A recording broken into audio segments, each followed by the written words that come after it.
So I have this rare opportunity. I've got 4 steel bikes. All the frames are made out of steel, and they're all different types of bikes. Kind of hit me at the right time. I usually buy a bike, have it for 6 months, and then sell it. But a lot of these bikes that I have right now, I've had for well over a year. So it's kind of a lucky time right now that I've got 4 different disciplines and all in steel. But for this challenge, I wanted to see what was the fastest bike. I read an article a couple years ago, and in that article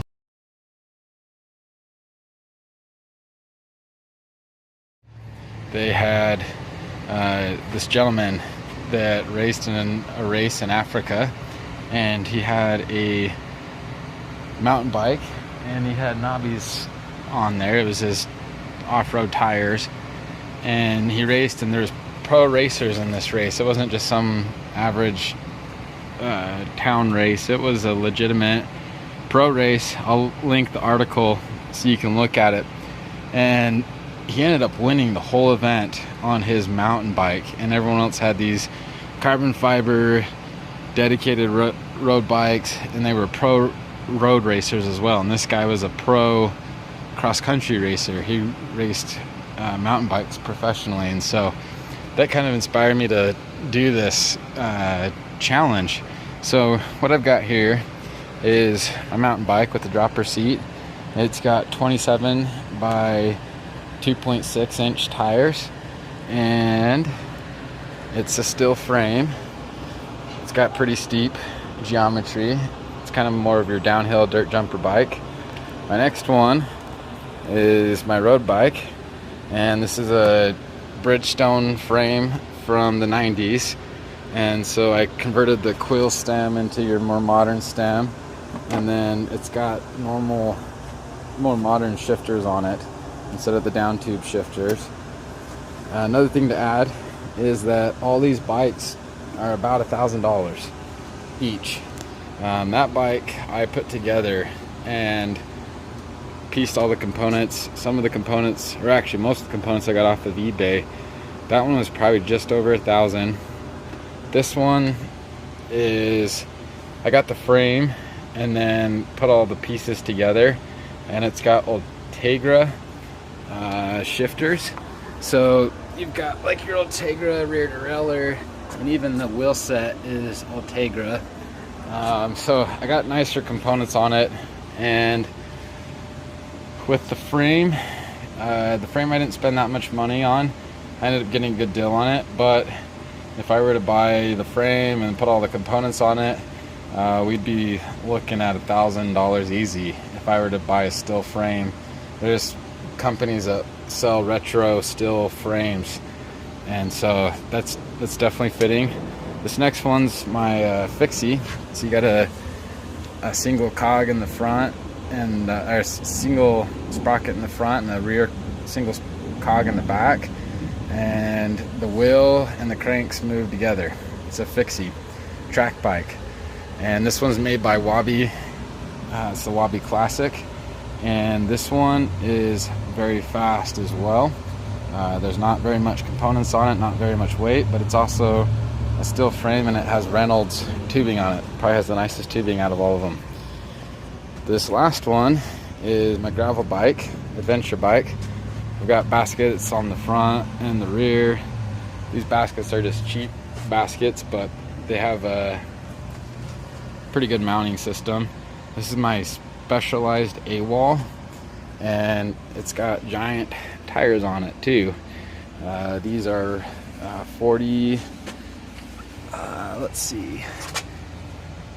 centimeter tires, and they're on wide rims, and it's a 1x10 setup as well. And so this one's probably one of my heavier. It's between this and the mountain bike. This one may be the heaviest just because of the racks and everything on it.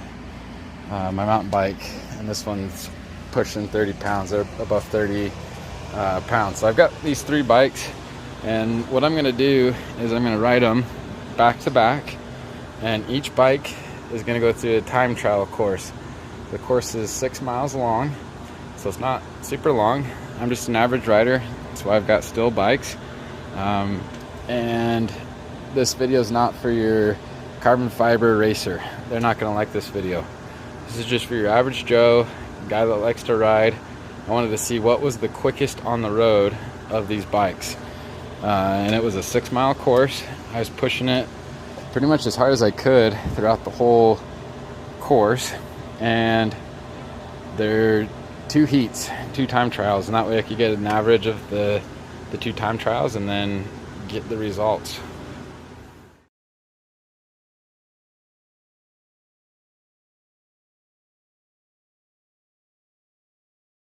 Alright, so we did the time trial and had an interesting find. Out of all the bikes, this was the fastest. Consistently on both time trials, it was the fastest. Single speed, there's no gears.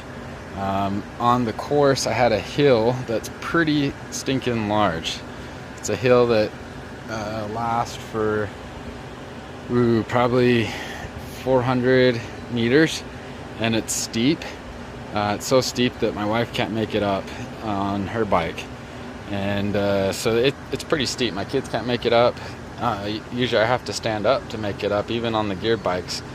So I could make it up with this Fixie. It worked for it, and I was just as tired with the fixed gear as I was with any of the other bikes.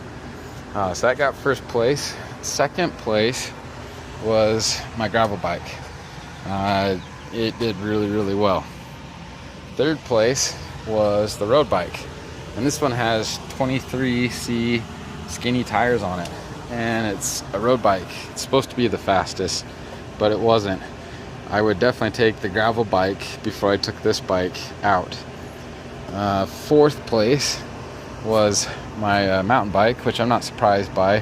It's got fat tires on it, 2.6, and the geometry's not set up for it. The front end's pretty high. It's made for running down hills, dirt jumping. It's got a dropper seat on it. You know, it's not made to be doing that stuff. After I did this project and raced them all, I decided to add a little surprise component into it. I have an additional bike that I threw into the mix. I've got this Zascar.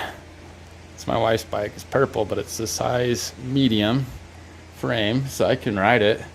It's a 29er aluminum frame, so a little bit different. It's a 60/61 aluminum frame, and the tires have tread on them, and they're not your skinnies either. They are 2.25 in the rear and 2.3 in the front. Suspension, 100mm travel. Well, this bad boy ended up getting second, and it was very close to being first. And it's a 1x10 drivetrain. It's kind of nice because you can go pretty fast. Years ago, I used to have a Zascar that was red, white, and blue, and I used to put my son on the frame here in between the seat and the handles. There was a special seat that we had that he'd sit on it, and I used to ride in San Antonio after I got off work, and we could pretty much keep up, if not run faster than the road bike.